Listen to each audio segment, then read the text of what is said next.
Ecuador has paid its last respects to the assassinated presidential candidate Fernando Villavicencio. He was shot dead. Villavicencio was outspoken about corruption and alleged links between politics, big business and organized crime. 6 people have been arrested over his murder. Saying their final goodbyes flanked by armed police. Friends and family gather for the funeral of murdered presidential candidate Fernando Villavicencio. A man who, according to his daughter, was well aware of the risks of being a political figure in Ecuador. But also, my daddy prepared us all our lives for this.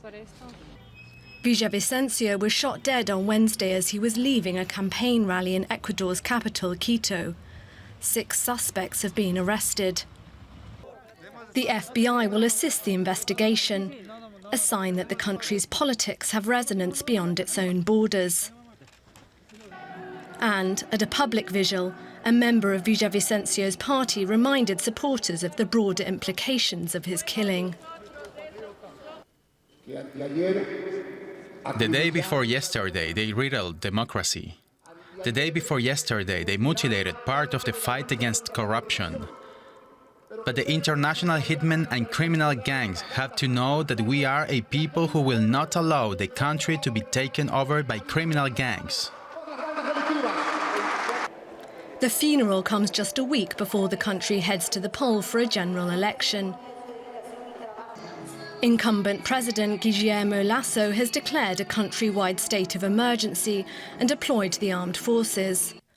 But this has done little to calm fears among the remaining candidates, who are distrustful of the state. Some have even hired private security. Villavicencio's murder is a stark reminder of the scale of the crime and corruption that will face whoever is chosen to be the country's new leader. I am now joined by Esteban Ron Castro, a political scientist and dean at the International University of Ecuador. Welcome to the program, sir. Now, as we just heard, 6 suspects have been arrested and the FBI will assist the investigation. What do you make of this? I think that the army forces in Ecuador doesn't have all the development in order to investigate what's behind this murder of Fernando Villavicencio. That's why the president of Ecuador, Guillermo Lasso, has attended to a lot of meetings and has asked United States in order to provide elements and the FBI in order to prosecute and continue the investigation.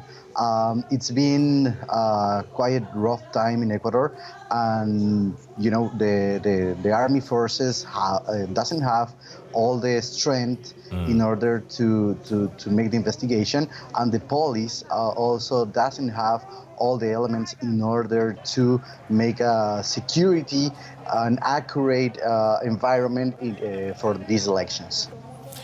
Now, the presidential election is scheduled for next Sunday. How could his death affect other candidates and their election campaigns?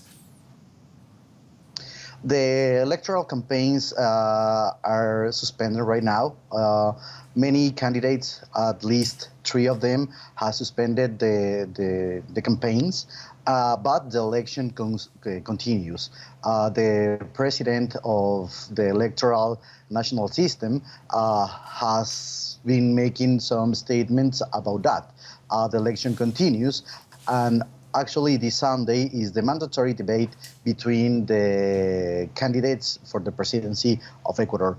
Also, what is happening with the electoral process is that all the candidates have now personal security, and also the day of the elections, the army forces and the police are gonna be doing a big deploy in all the country, mostly in the cities where the violence is still really rough.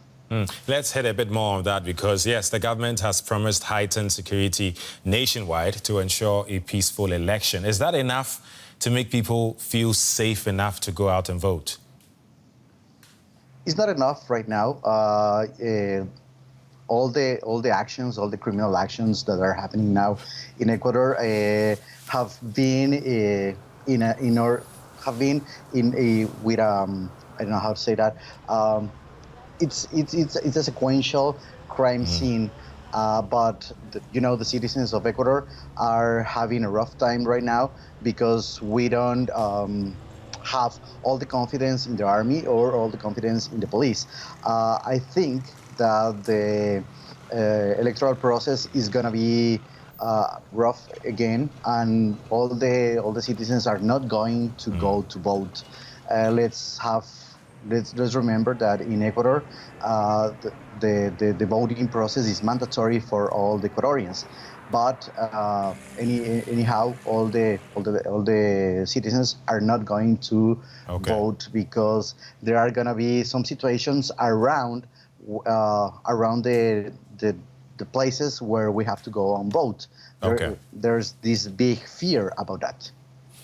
Esteban Ron Castro, thank you very much for your time. Thank you very much for you.